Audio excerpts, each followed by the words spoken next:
अस्सलाम वालेकुम। मोहम्मद अज़हर सिद्दीक़ अपने प्रोग्राम मैच व्यूज़ के साथ हाज़िर खिदमत है। 30 नवंबर आने वाली है और chief of the army staff, chief of defence forces वो मुकम्मल हो चुका नोटिफिकेशन।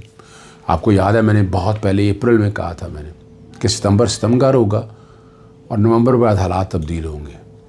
5 साल के हवाले से मैं पहले दिन से कह रहा था कि अगली एक्सटेंशन 5 साल की है। अब तो नई तैनाती है ना, एक तरह से chief of the defence force एक तरह से नई तैनाती है, लेकिन 5 साल के हवाले से अब आपको क्लैरिटी हो जानी चाहिए। जो मैंने उस वक्त बात कही थी आज सच साबित हुई। बड़ा कहते रहे कि ना कानून में तरमीम हो गया, 5 साल ऑटोमेटिक का नहीं, ये चैलेंज हो जाएगा। 3 साल से रेटिफिकेशन करनी पड़ेगी, 2 साल के लिए आपको ये लाना पड़ेगा। मैंने सारी चीज़ें आपके सामने रख दी थी, लेकिन अब तो बात ही हालात हो गए। अब तो आइन ने पकड़ लिया ना, जकड़ लिया कुछ चीज़ों को। ईमान मज़ारी और उनका तकरीबन ट्रायल मुकम्मल बड़ी तेज़ी से चल रहा है। गवाहों पे जरा मुकम्मल हो गई है, उनकी दरख्वास्तें खारिज हो गई, हादी अली चट्टा की भी, और सज़ा के करीब तरीन है। दूसरी जो अहम बात से बात करनी है, पुलिस तशद्दुद और हलाकतें। अब सुप्रीम कोर्ट बोल रही है, अब बोल रही है। उसमें वैसे हाजी अमीनुद्दीन साहब चीफ जस्टिस अपना साहब का आईनी अदालत के जज जो हैं, जैसे जमाल बंदूखिल ने तहरीर किया फ़ैसला, वो सारे मौजूद हैं, तो उस पर गुफ्तगू करेंगे। और पूरी दुनिया बाइनी तरमीम पर बोल रही है, पूरी दुनिया से मतलब बहुत अभी आवाज़ उठ गई है। जो हमने बातें सारी की थी, अब पूरी दुनिया में आवाज़ें शुरू हो गई हैं। ट्विटर पर एडवोकेट ईमान मज़ारी की तहरीरों को आगे बढ़ाने के इल्ज़ाम में सेशन जज अफजल मजोका साहब जो हैं, उन्होंने एडवोकेट हादी अली की बरियत की। यानी हादी अली का तो ताल्लुक नहीं, चले फ़र्ज़ करें ईमान मज़ारी का तो था ना। ट्विटर हादी अली के हवाले से उनकी दरख्वास्तें उन्होंने खारिज कर दी। बड़ी लंबी बहस हुई थी, बड़ी डिटेल बहस हुई थी, और इस पर इंसानी हकूक़ और वकला की आलमी तंजीमों ने सख्त एहतजाज शुरू कर दिया। मगर पाकिस्तान में जो कोई फ़ैसला साज हैं वो बेबस दिखाई देते हैं। अदालतें भी बेबस ही है एक तरह से, अगर देखा जाए तो। ईमान मज़ारी और सिर्फ जुर्म यही है कि वो गुमशुदा अफराद के लिए अदालतों में आवाज़ उठाते थे। मैं तो इस हवाले से बात, उनके तहरीर और तकरीर से मेरा कोई लेना देना नहीं, मैं तो सिर्फ आवाज़ उठाने के हवाले से बात आपके सामने रख रहा हूँ। और वो हर उस शख्स के लिए मौजूद रहते हैं जो माली तौर पर मुकदमा लड़ने की सख्त नहीं था। शुरू में मेरी भी ये था कि लिबरल के साथ हैं ये, लेकिन बाद में देखा कि मज़लूमों के साथ बहुत खड़े हैं और बिला मुआवजा उनकी कानूनी खिदमात फराहम करते हैं। और इस्लामाबाद में गुमशुदा अफराद के केस जो है ना लेने वाले चंद ही लोग हैं, अगर आप समझें। सबसे नुमायाँ ये दोनों हैं, बाकी जगह तो हम हाई कोर्ट में यहाँ जहाँ हम कोशिश करते रहते हैं, ठीक है ना जी। लेकिन और दुनिया भर में पाकिस्तान के मिलाजुला हुकूमती ढांचे की साख पे सवालात की जद में है। ऊपर से जो बलोच गुमशुदा अफराद के सियासी कैदी मुकदमात, ये सारे, और रियासती इदारों का रवैया, ये काबिल सवाल है और बातें हो रही हैं इसके ऊपर। और जद्दोजहद में जो मसरूफ़ लोग हैं उनके लिए दरवाजे बंद हो रहे हैं, वाटर टाइट किया जा रहा है, हालात ऐसे बनाए जा रहे हैं। तो ये दुनिया का एक निज़ाम ऐसा है ना, ये मेरे और आपके बस में कोई नहीं है। लेकिन रियासत के लिए शर्मिंदगी का बायस ज़रूर बनते हैं इन बातों को। और अगर माजी में चला जाए, इमरान खान के दौर में सख्त बातें हुई, लेकिन किसी के ख़िलाफ़ इस तरह के एक्शन नहीं हो सके। थोड़े बहुत हुए, लेकिन इस तरह के एक्शन नहीं हो सके। अगर हुक्मरानों में आज भी कुछ बसीरत है तो इन मुतनाज़ा कार्रवाइयों से उन्हें बचना चाहिए। वैसे एक बात आता चलूँ आपको, ट्रायल कंक्लूड हो गया। मतीउल्लाह जान ने भी बड़े वो तस्वीर पढ़ने के हवाले से अफजल मजूका से सवालों जवाबात किए, लेकिन ट्रायल बड़ी तेज़ी से चल रहा है।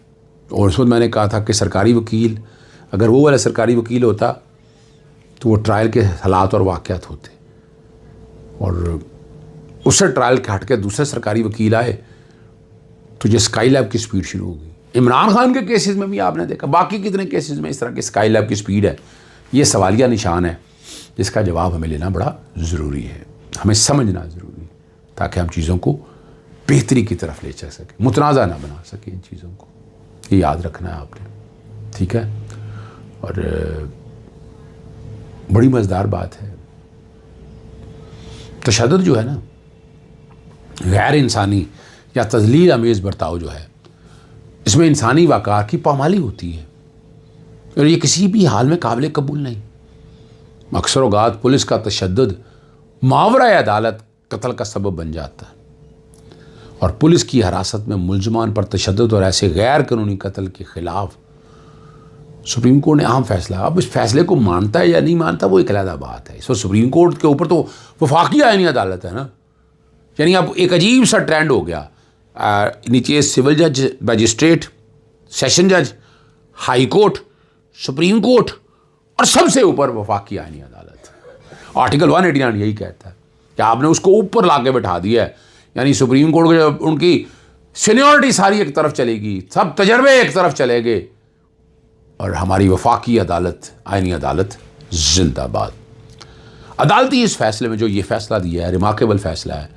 बाद मौके पर पुलिस तशद्दुद को इस मफरूज़े के तहत इस्तेमाल करती है कि उन्हें अमली तौर पर इस्तिस्ना इम्यूनिटी हासिल है, एब्सोल्यूट इम्यूनिटी हासिल है, ये बात होती है। और मुबीना मुजरिम को अदालत तक पहुँचाने के लिए यही रास्ता इख्तियार किया जाता है। अब इस रुझान को रोकने के लिए पुलिस फोर्स पर मजबूत खसूसी और बैरूनी निगरानी नागुज़ीर हो चुकी है। यहाँ तो अब CCD आपके सामने बड़े चर्चे हुए कि CCD ने अब क्या कर दिया, बड़े लोगों को कोशिश की, बहुत से लोगों को बचाया भी, उन तक हालात और वाक़यात भी सारे आए। और सुप्रीम कोर्ट के मुताबिक आइन रियासत को पाबंद करता है कि हर शहरी की जान के हक़ का तहफ़्फ़ुज़ करे और हरासत, तशद्दुद और कत्ल की रोकथाम तमाम यकीनी बनाए। गैर कानूनी हरासत, गिरफ्तारी, बरियत, अज़ियत और मावरा अदालत कत्ल के ख़िलाफ़ ये आइनी ज़मानत हमारे बुनियादी और कानूनी असूलों की बुनियाद है। गैर कानूनी हरासत और तशद्दुद किसी सूरत भी ना कबूल है और ना इसके जवाज़ के तहत दुरुस्त करार दिया जा सकता है। नीचे आपके सामने अभी मिसाल ले लें, 3.5 सालों में देख लें, कोई रिज़ल्ट आपको मिला हो। आज एक फ़ैसला आ गया तो बड़ा बताया जा रहा है सुप्रीम कोर्ट, मैं तो इस फैसले को तारीफ़ ही नहीं करूँगा। चले, मैं क्यों तारीफ़ करूँ इस फैसले की, मैंने इस फैसले को क्या करना कि अगर आप हालात और वाक़यात ही ठीक नहीं कर सके। तो कस्टोडियल टॉर्चर का मैंने जेल के वाले से पूछा कि जहाँ जितनी हलाकत हुई उसका डाटा दें, बताएं फॉरेंसिक कराया कि नहीं कराया। नहीं है डाटा मेरे पास भी, आप बता डाटा है मेरे पास। बड़ी कोशिशें की मैंने, इमरान खान साहब के हवाले से बड़ी कोशिशें की, लेकिन मैं नाकाम हो गया। अब लेकिन याद रखिएगा, हमारे सवाल हैं क्या, अब पाकिस्तान तहरीक इंसाफ वाले तो तशद्दुद कभी नहीं करेंगे। क्या इस्लामाबाद में सहाफ़ियों को ज़दोकोब नहीं किया गया? उनको इंसाफ मिल जाएगा। अगर पुलिस ने कानून तोड़ा, जिसने तोड़वाया, क्या उनके खिलाफ कोई कार्रवाई होगी? जी अभी तक तो कोई ऐसी चीज़ सामने नहीं आ सकी। बता दें आपके सामने, कस्टोडियल टॉर्चर के वाले से कानून है, यानी मैंने अपना ना कस्टोडियल टॉर्चर के ऊपर बहुत लिखा, मैंने बहुत डाटा लेने की। CCD ने जो कत्लो गारत के हवाले से सारी बातें ही, मैंने उसके हवाले से भी बड़ा कोशिश की आप, लेकिन नहीं मेरे पास आ सकी। सिंध हाई कोर्ट बार के आज इलेक्शन हो रहे हैं, बड़ी गहमा गहमी है, बड़ी उम्मीद यानी मजबूत उम्मीदवार हैं। और हसीब जमाली जो हमारे दोस्त भी हैं, अनवर ज़मीन जमाली के साहबजादे भी हैं, बहुत पॉजिटिवली सारे हम देखते रहे हैं। पिछले दिनों जब हम एहतजाज के लिए गए तब भी वो फ्रंट लाइन पे आकर खेलते रहे, और मैं समझता हूँ कि वो चला सदर सिंध हाई कोर्ट कराची जो है ना, Karachi high court bar association जो है उसके सदर होंगे। लेकिन साथ मुकाबला हुकूमत जिन्हें सपोर्ट कर रही है, दूसरा धड़ा जिन्हें सपोर्ट कर रहा है, लेकिन जी वो उसकी भी तो पोजीशन देखनी है ना आपको, कि आप क्या देखेंगे, आपको वो भी तो पोजीशन देखनी है ना, वो आइसोलेशन में तो नहीं फेंक सकता। हाँ, दूसरे जो कैंडिडेट हैं वो बैरिस्टर सरफराज मेथलो हैं, और कांटेदार मुकाबला कहा जा रहा है। मैंने ट्वीट भी किया था, अभी जिस तरह प्रोग्राम देख रहे होंगे, रिज़ल्ट आने वाला होगा या रिज़ल्ट आ चुका होगा, आपके सामने एक एक चीज़ आ गई होगी जी। आखिरी बात की तरफ चलते हैं।